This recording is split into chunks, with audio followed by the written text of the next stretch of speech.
الحمد للہ وکفا والصلاة والسلام علی من لا نبی بعدہ وسلام علی عبادہ الذین اصطفیٰ اما بعد اعوذ باللہ من الشیطان الرجیم بسم اللہ الرحمن الرحیم واقیموا الصلاۃ صدق اللہ العظیم ان اللہ وملائکتہ یصلون علی النبی یا ایھا الذین آمنوا صلوا علیہ وسلموا تسلیما اللہم صل وسلم دائما ابدا علی حبیبک خیر الخلق کلہم والحبیب الذی ترجى شفاعته لكل هول من الاحوال المنتقم یا رب بالمصطفى بلغ مقاصدنا واغفر لنا ما مضى یا واسع الکرم مولاي صل وسلم دائما ابدا علی حبیبک خیر الخلق کلہم۔ احباب کرام قدر، آج کی گفتگو کا موضوع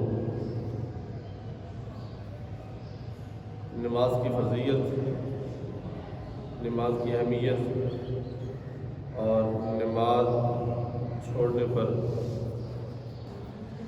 وعید کیا ہے قرآن و حدیث کی روشنی میں۔ دعا ہے مالک حق بات بیان کرنے کی توفیق نصیب کرے۔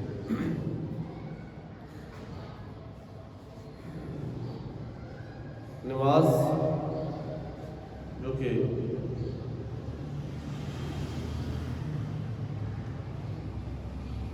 دین اسلام کا سب سے بڑا اہم اور بنیادی رکن ہے، نماز کے بغیر چارہ نہیں۔ نماز فرض ہے، بندے پر قرض ہے، اور نماز کی چھوٹ نہیں ہے، چھوڑنے کی گنجائش نہیں ہے، پڑھنے میں چوائس نہیں ہے، اپنی مرضی نہیں ہے اس میں کہ دل کیا تو پڑھ لی، دل کیا تو نہ پڑھی۔ نماز جہاں ضروری ہے، جہاں لازم ہے، جہاں فرض ہے، وہاں پہ یہ دیدار خداوندی اور ملاقات ربانی کا ایک بڑا اہم اور بہترین ذریعہ ہے۔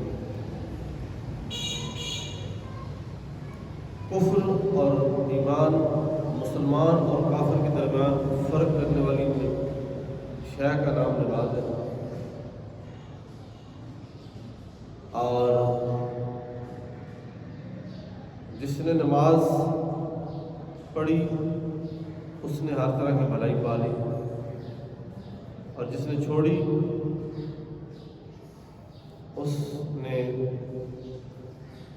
اپنی زندگی کا ناقابل تلافی نقصان کر دیا۔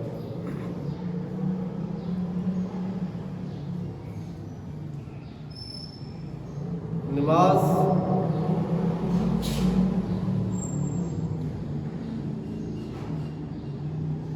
ایک ایسی چیز ہے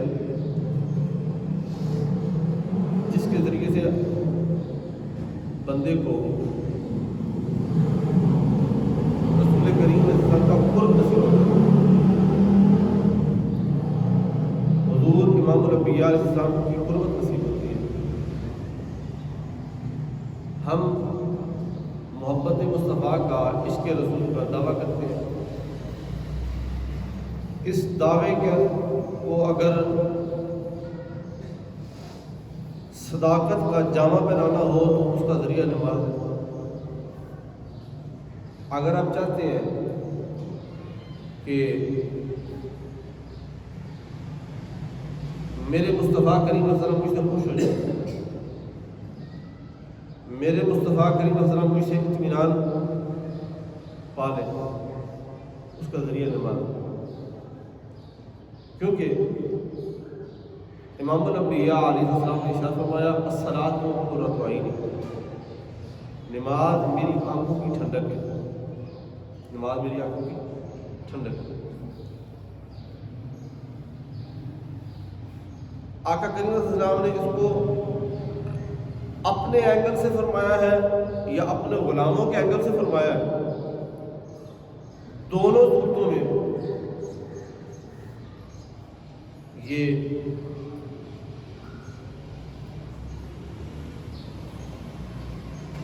نہ صرف قابل عمل ہے بلکہ ضابطۂ حیات ہے۔ مثال کے طور پر اگر آقا کریم صلی اللہ علیہ وسلم نے فرمایا کہ نماز میری آنکھوں کی ٹھنڈک ہے، لیکن میں جب چاہتا ہوں کہ میری آنکھوں کو سکون ملے تو میں نماز پڑھتا ہوں۔ اگر اس کو اس لحاظ سے دیکھیں تو معنی یہ نکلتا ہے کہ اے مسلمان، کیا جس چیز کے ذریعے سے تیرے نبی، تیرے آقا، تیرے مولا کی آنکھوں کو ٹھنڈک نصیب ہوتی ہے، کیا اس سے تجھے ٹھنڈک نہیں ملے گی؟ کیا وہ تیرے سکون کا ذریعہ نہیں بنے گی؟ جو سکون کا ذریعہ تیرے آقا کا تھا۔ اور اگر اس کو دوسرے اینگل سے دیکھا جائے تو بدرجہ اولا یہ ضروری ہے، اور وہ یہ ہے کہ جو غلام یہ چاہتا ہے کہ میں اپنے کسی عمل کے ذریعہ سے اپنے آقا کو ٹھنڈک پہنچاؤں، ان کو تسکین پہنچاؤں، تو وہ نماز پڑھے، وہ نماز پڑھے، ٹھیک ہے؟ کیونکہ آپ کی پڑھی جانے والی نماز کے ذریعہ سے، آپ کی پڑھی جانے والی نماز کے ذریعہ سے آپ کی آقا کی آنکھوں کو ٹھنڈک میسر ہے۔ نماز جنت کی چابی ہے، جنت کی کنجی ہے۔ کسی بلڈنگ میں داخل ہونا ہو تو تالا کھولنا پڑتا ہے، اور تالا چابی کے ساتھ کھلتا ہے۔ چابی نہ ہو تالا نہیں کھلتا، تالا نہ کھولے تو آپ کسی بلڈنگ میں نہیں داخل ہوتے ہیں۔ اسی طرح نماز جنت کی چابی ہے، جنت کی کنجی ہے۔ جنت میں اگر داخلہ چاہتے ہیں تو اگر جنت میں داخلہ چاہتے ہیں تو نماز کو لازم پکڑ لیں۔ پھر نماز مومن کی معراج ہے۔ مومن کی معراج یعنی کہ بلندیوں پر چڑھنے کے لیے سیڑھی چاہیے ہوتی ہے، جس کو عربی میں معراج بولتے ہیں۔ جب آپ کسی بلندی پر چڑھنا چاہیں تو سیڑھی کا سہارا لیتے ہیں۔ اسی طرح درجات میں اگر آپ بلندی چاہتے ہیں تو آپ نماز کا سہارا لیں۔ نماز کو چھوڑیں گے تو کچھ ہاتھ نہیں آئے گا، نماز کو لازم پکڑیں گے تو آپ کو اس کا فائدہ ضرور ملے گا۔ حدیث مبارکہ میں حوالہ نہیں دیتا، بس مختصراً سنیں۔ میرے مصطفیٰ کریم صلی اللہ علیہ وسلم شاہ فرمایا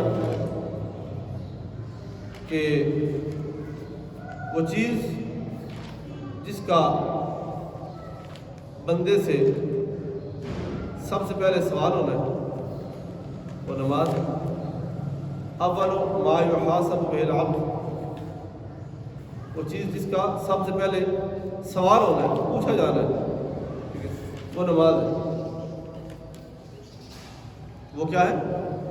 نماز۔ اگر آپ نماز پڑھیں گے تو آپ کو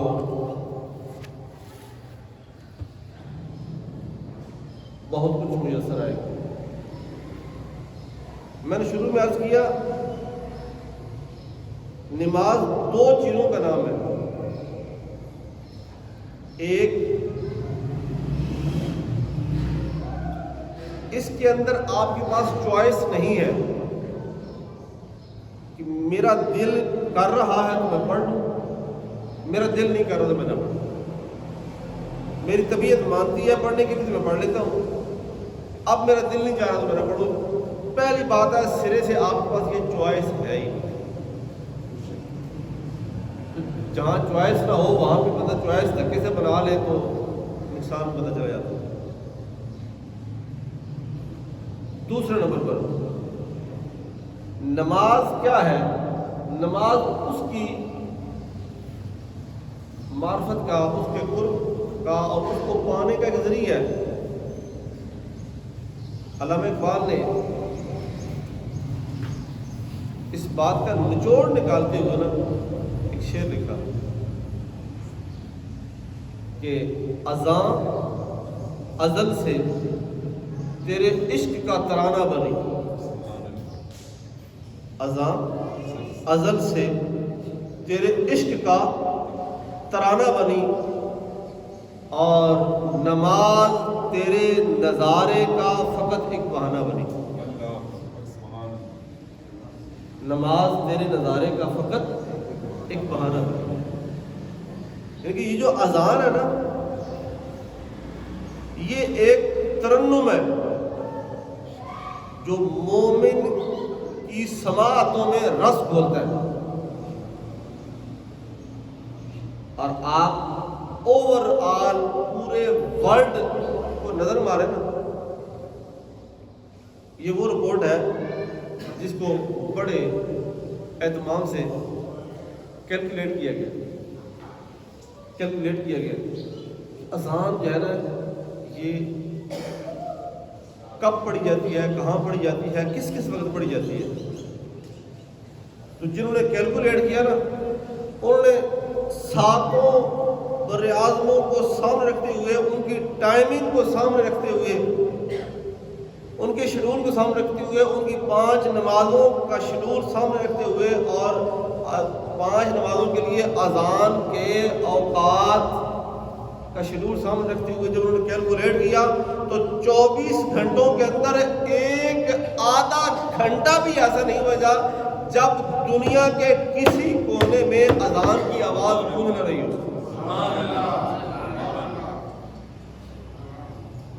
کوئی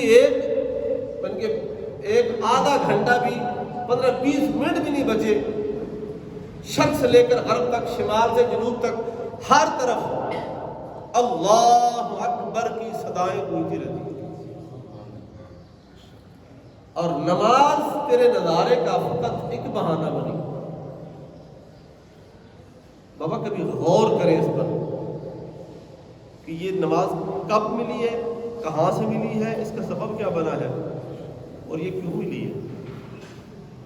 معراج کی رات میرے مصطفیٰ کریم علیہ السلام جب دیدار خداوندی کے لیے تشریف لے کر گئے، جب آپ کا گزر ہوا نا فرشتوں کی جماعتوں کے پاس سے، آپ نے فرشتوں کو مختلف حالتوں کے اندر عبادت کرتے ہوئے پایا۔ اب جن فرشتوں کا کام ہی تسبیح و تحلیل اور تقدیس ہے، اللہ کی باقی بیان کرنا، اس کی تقدیس بیان کرنا، اس کے ترانے علاپنا اور اس کے جو ہے نا سجدے کرنا، تو وہ اس کام کے اندر لگے ہوئے ہیں، کیونکہ وہ شہوت سے پاک ہے، وہ گناہ سے پاک ہے۔ تو آپ نے فرشتوں کے احوال کو دیکھا تو کسی فرشتوں کی جماعت کو دیکھا تو کہ وہ رکوع کے اندر ہے، وہ جھک کر اپنے رب کا شکر ادا کر رہی ہے۔ کسی فرشتوں کی جماعت کو دیکھا تو کہ وہ سجدے کے اندر ہے۔ کسی فرشتے کو جماعت کو دیکھا تو کہ وہ ہاتھ باندھ کے رب کی بارگاہ کے اندر جو ہے نا وہ اپنی بندگی کا اظہار کر رہے ہیں۔ کسی کو دیکھا کہ وہ ہاتھ کھول کر اپنی بندگی کا اظہار کر رہے ہیں۔ کسی کو دیکھا کہ وہ اپنے رب کی بارگاہ کے اندر ہاتھ اٹھا کر دامن پھیلا کر مانگ رہے ہیں۔ تو مختلف اعمال کو دیکھا، ان کی جن حالتوں کو دیکھا نا، وہ ساری عادتیں تیرے میرے آقا کو پسند آ گئی۔ ہمارے آقا کو پسند آ گئی۔ کہا مولا یہ بھی ادا اچھی ہے، یہ بھی ادا اچھی ہے، یہ بھی انداز اچھا ہے، یہ بھی ادا اچھی ہے۔ کہا پیارے محبوب تو گھبرا نہیں، یہ جتنی ادائیں تجھے اچھی لگی ہیں نا فرشتوں کی، اور جتنے سٹائل اچھے لگے ہیں، یہ سارے کے سارے سٹائل میں ایک تحفہ بنا کے تجھے تیری امت کے لیے دینے لگا ہوں۔ ٹھیک ہے، اس کو نماز کا ایک مجموعہ بنایا، نماز کا ایک مرکب بنایا، عبادات کا مرکب اور عبادت کی اداؤں اور ان کے سٹائل کا ایک مرکب بنا کے امت مصطفیٰ کو تحفہ دے دیا کہ پیارے محبوب لے جاؤ. ٹھیک ہے. تو معراج کی رات میرے مصطفیٰ کریم صلی اللہ علیہ وسلم یہ تحفہ لے کے آئے تھے اپنی امت کے لیے.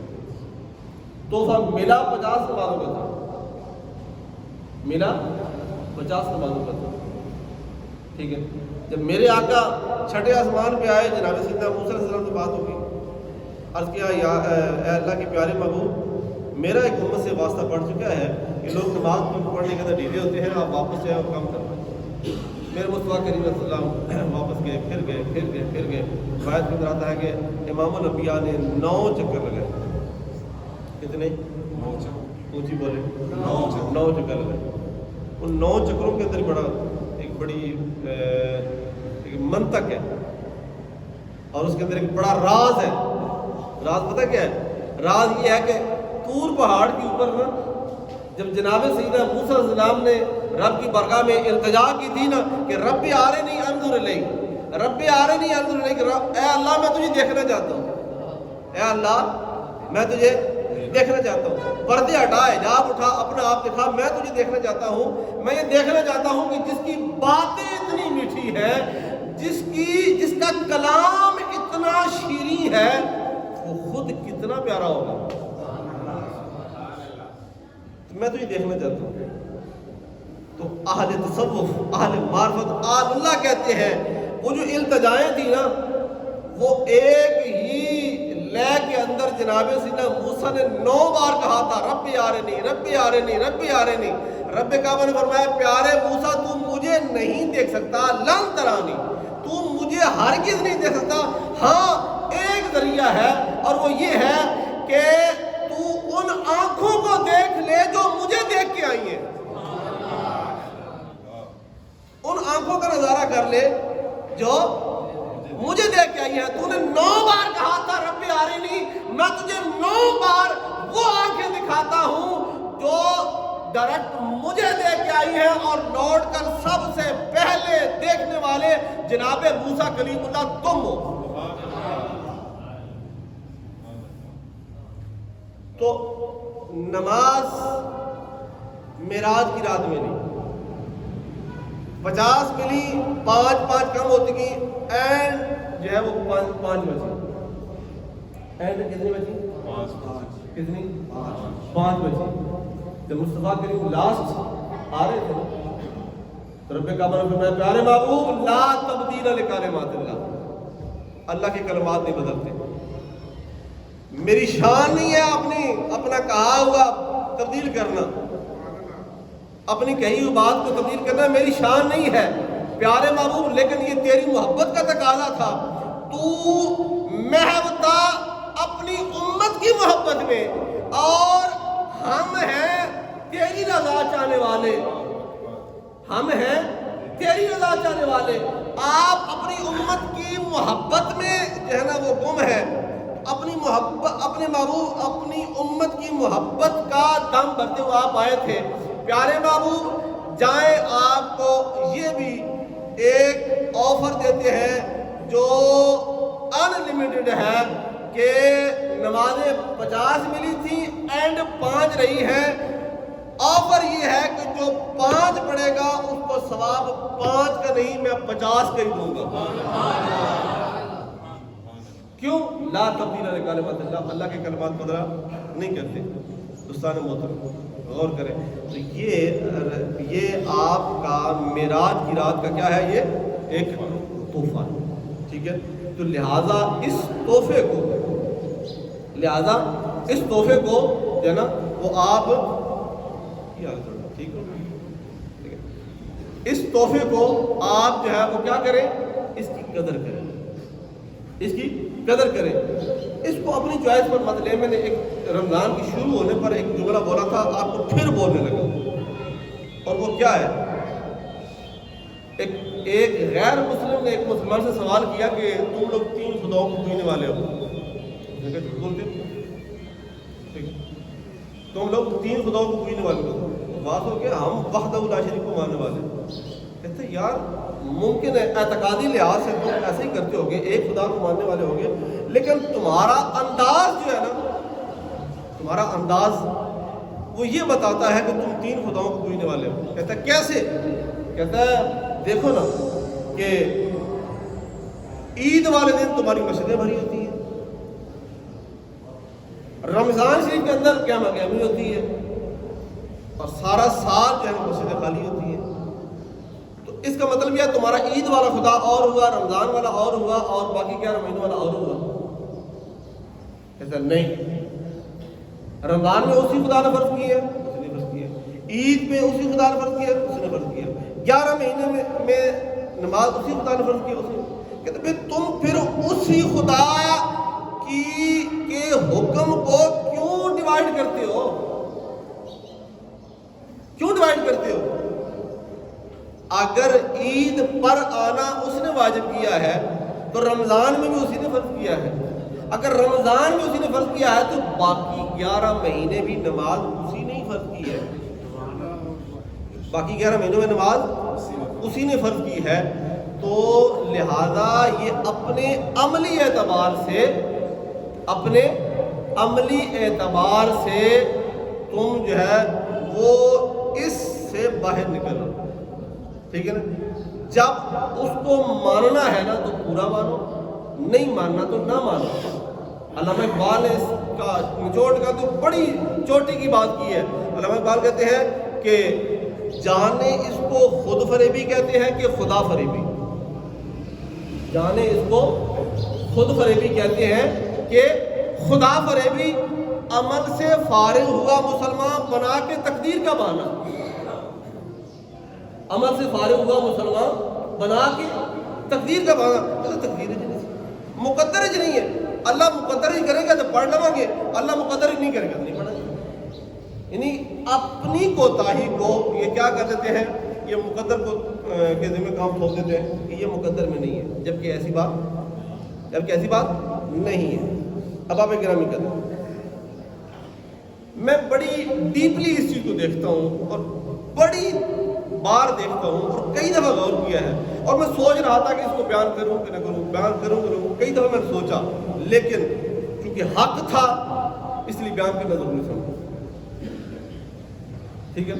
حق اگر بیان نہ کریں تو بات بیچ میں رہ جائے گی، کل کو ہمارا قربان پکڑ لیں۔ مصطفیٰ کریم صاحب نے فرمایا کہ عشاء کی نماز میں نہ آنے والا اور فجر کی نماز میں نہ آنے والا منافق ہے۔ کیا کہا؟